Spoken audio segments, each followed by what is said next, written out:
And then let me introduce Diane to you. So um, she is currently an international program analyst in the fellowship division at the Foreign Agricultural Services at the USDA.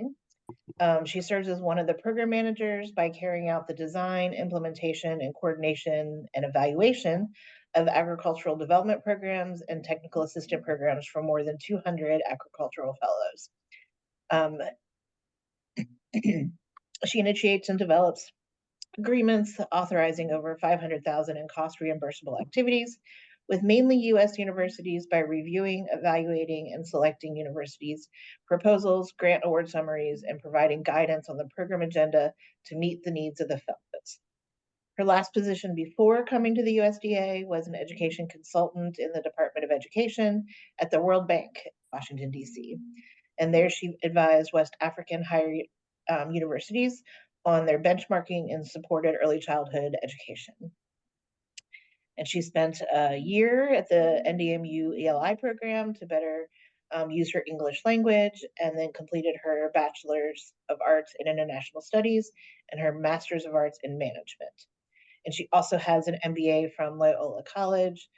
Diane, as she so shared, is married with two beautiful children and takes her education to heart and hope to inspire them to further their education. And on the personal side, she loves to travel, swim, and she enjoys food. So, all right, we have a few more people that just came into the waiting room, and let me go ahead and admit them.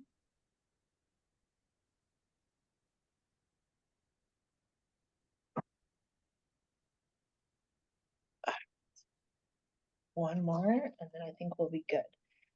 All right, so then Diane, are you ready to share? You should have share screen capabilities, and you can get started. All right, thank you, Dr. Snyder. Okay. Let me know if you can see my screen. Yes. Okay. All right.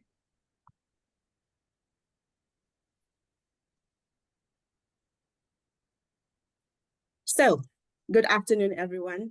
Thank you for participating to my defense today. This is an honor to be here to share my research with you.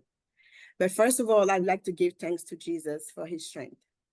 My family, Dr. Snyder, Dr. Doherty, Dr. Warmer, all the faculty members at NDMU, Dr. Toure, Dr. Navasaga, my managers, friends, and all the international students. My dissertation is entitled The Effectiveness of Online Learning, the Perceptions and Experiences of International Students in the United States. I chose this topic based on a pilot study I conducted with Dr. Snyder, qualitative class, and one of the themes that emerged on international student and online learning was student-instructor relationships, and I wanted to further explore it. US is host to the largest number of international students with more than 224 countries. They make up 5.5% of the total US higher education population. As you can see in the graph, the enrollments have increased since 1948. The global demand for higher education anticipated to increase from 3 million international students in 2009 to more than 8 million in 2025. International students contributed almost 13 billion in 2003 and 38 billion in 2022 to the US economy.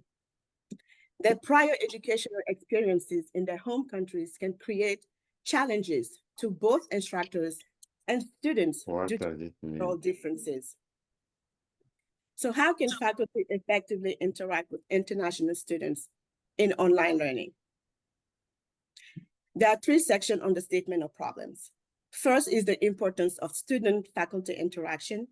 The second is the learner-centered teaching, and the third is the view of faculty as facilitator and expert.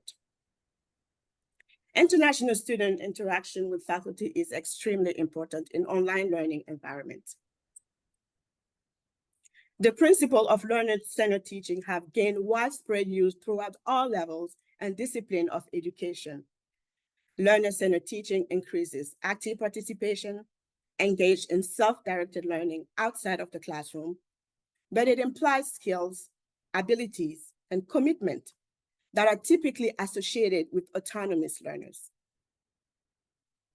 Learner-centered teaching can become problematic for international students because they view faculty as the facilitators of learning and the expert. They may have difficulty understanding the course material and need to immediately meet the instructor face-to-face to request some additional assistance, which can cause a delay in the learning process and also create a negative student experience. The central research question is, how can faculty effectively interact with international students in online learning? This guided the entire study. We will go over the 4 subset questions in the result sections. I combined the constructivism theory and Hofstede's cultural dimension to answer the research question. The constructivism theory was founded on the notion that the only important reality is in the learner's mind. And the goal of learning is to construct in the learner's mind its own unique conceptions of events. The Hofstede's cultural dimension theory was used for cross-cultural communication, where he describes the effect of a society's culture on the value of its member and how these values relate to the behavior of individuals. His theory is composed of power distance, which is the extent to which the less powerful members of institutions and organizations within a country expect and accept that power is distributed unequally. Uncertainty avoidance is the extent to which the members of a culture feel threatened by uncertain or unknown situations. Collectivism is defined as a situation in which people belong to in groups or collectivities which are supposed to look after them in exchange for loyalty. Masculinity is about the distribution of roles among genders. It is defined as a situation in which the dominant values in society are success, money, and things. And long-term orientation stands for the fostering of virtues oriented towards future rewards, in particular, perseverance and thrift.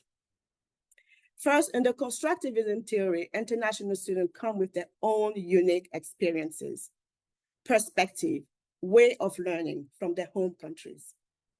So Hofstede's 5 primary cultural dimension was applied to help understand cross-cultural communication and understand other cultures for an effective interaction. Also examine international student experiences and perception of online learning, and help international students construct and design their own learning environment, because when comparing with students born and raised in the US in a traditional or online classroom environment, international students have these unique cultural differences.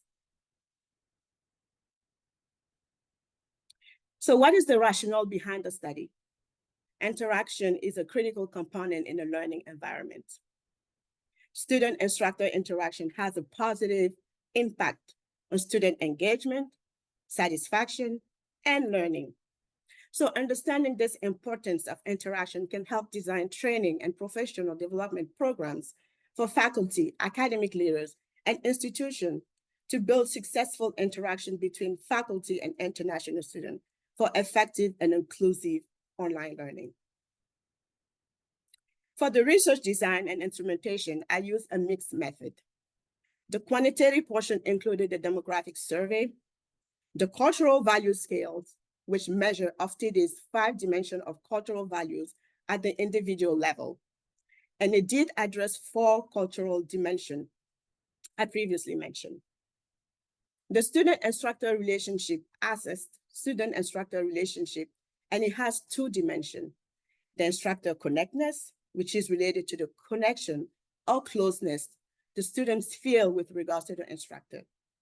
The second dimension is instructor anxiety, which is related to how students feel about being accepted by the instructor or how worthy they feel as students. For the qualitative, I designed the interview protocol and conducted the interviews. My population were undergraduate, graduate, international students. They were not born and raised in the United States. They are enrolled at community colleges and four-year higher institutions in the United States. And they had taken at least one online class in the last 24 months as part-time or full-time student.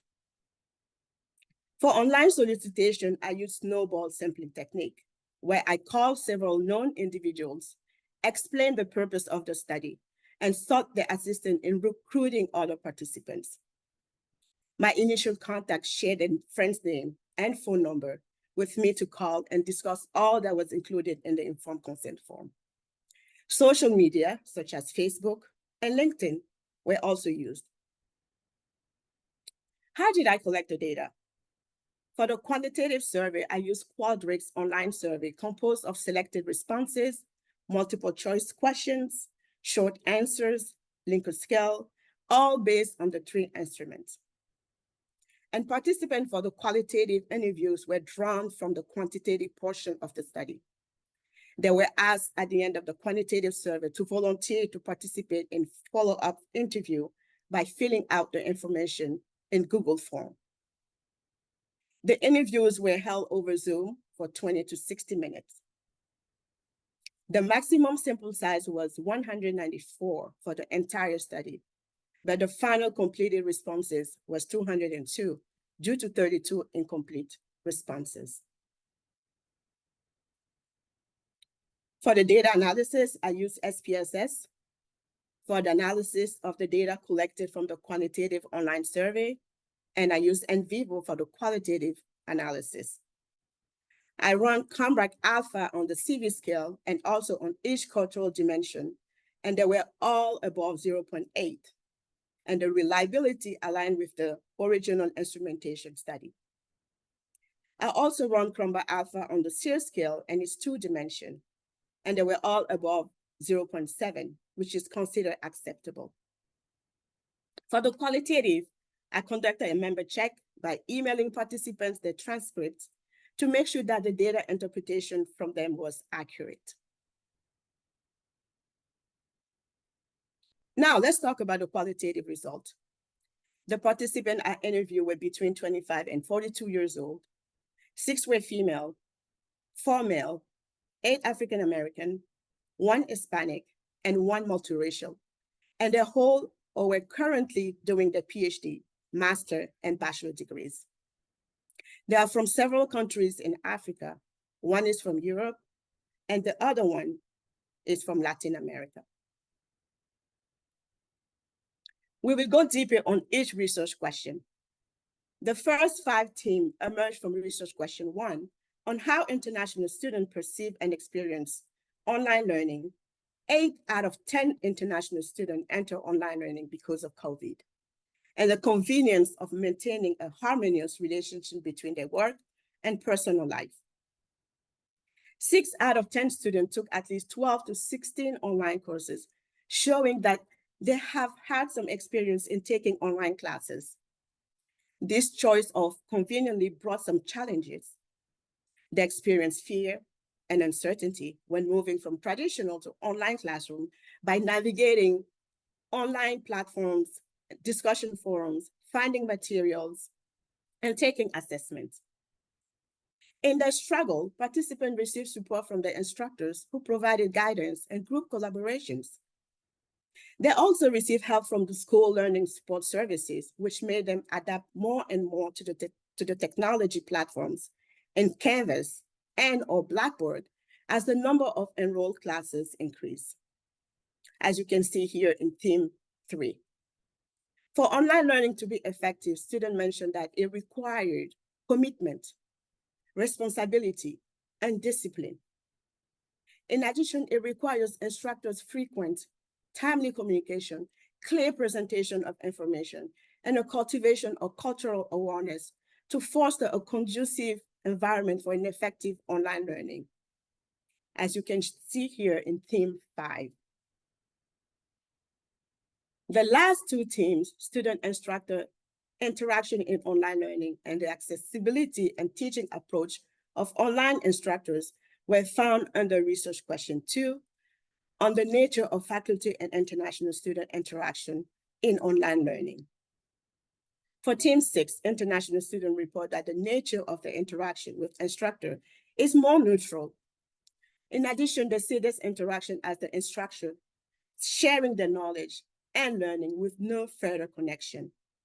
This interaction is more likely professional by following formal styles, using official channels of communication. Furthermore, in this communication, participants related that instructor availability, responsiveness to various communication channels to provide guidance, and timely constructive feedback with clear clarification could improve student engagement and commitment and further build relationship with their instructors in their learning process.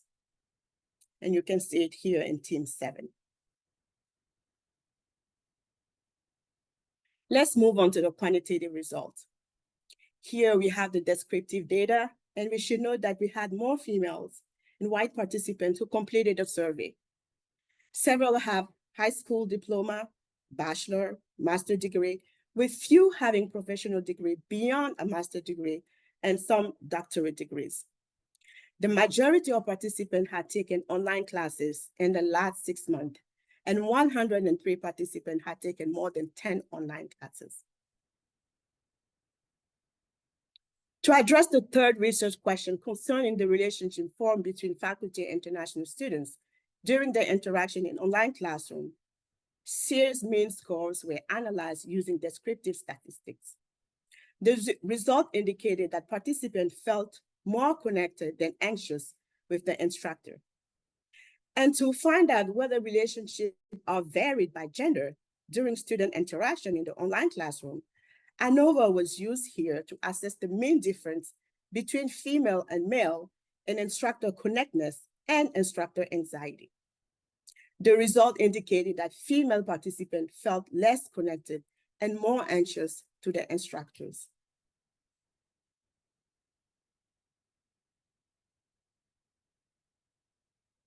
To address the fourth research question, to what extent do cultural values of power distance, uncertainty awareness, collectivism, long-term orientation, and masculinity predict international student-instructor relationship in the online classroom? A multiple linear regression was applied. The result indicated that collectivism is the best predictor of instructor connectedness. Power distance instead is positively and significantly related to instructor anxiety. In addition, masculinity is negatively and significantly related to the instructor's anxiety.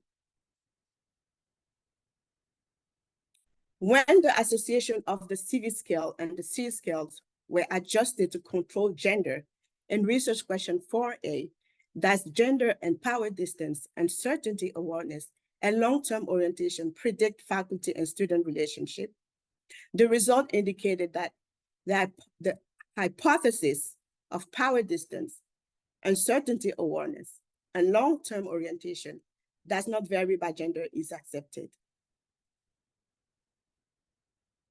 But the result indicated that collectivism and masculinity instead are the only cultural values that vary by gender in online learning. The implication of findings to the central question on how can faculty effectively interact with international students in online learning are: faculty should be proactive in establishing supportive relationships with international students. Take an active center approach with online international students. Take professional development training to prepare to teach online and also to teach international students. They could adjust all teaching instructional and communication delivery plans. And they need to be trained on technology tools available to teach international students. Like all studies, there are some limitations. Despite the lack of the 32 non-completed questions in the quantitative survey, I more than met the required number of participants to obtain valid results. But if I had a greater number of students and a variety of cultural background from other countries, it would deepen our understanding of the topic. It will help more international students see the benefits of online learning and also expand a better perspective. In addition, knowing faculty perceptions and experiences of international students would have given us practices already in place when engaging with international students online for better future research. So I suggest for further research to focus solely on the cultural values of power distance to find a possible solution to make international students believe in critical thinking, in creativity, and active learning that eventually leads to interaction and having a relationship with the instructor. I also suggest to solely focus on collectivism to help faculty to focus more on this aspect and adapt the teaching methodology. And in addition, I suggest to focus on masculinity, specifically gender, because some studies show female in general as being more open to easily making relationship than men. But in my research study, the mean difference of connectedness and anxiety show the opposite. Furthermore, other questions should be addressed, including what are the challenges, the experiences, the perception of faculty in online learning? How can faculty be further supported for online learning readiness? Because interaction is a two-way communication. So it will be important to hear their stories.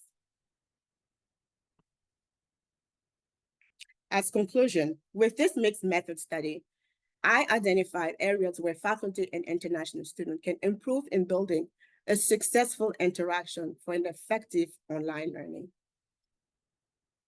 I also expect that the result of this study, my study, will contribute to the field of education in meeting the unique needs of international students and a more effective and inclusive online learning experience. As one of the participants mentioned during the interviews, interaction is number one thing that creates a connection between me and my instructor. Thank you. This concludes the end of my presentation, and I'm happy to take any question.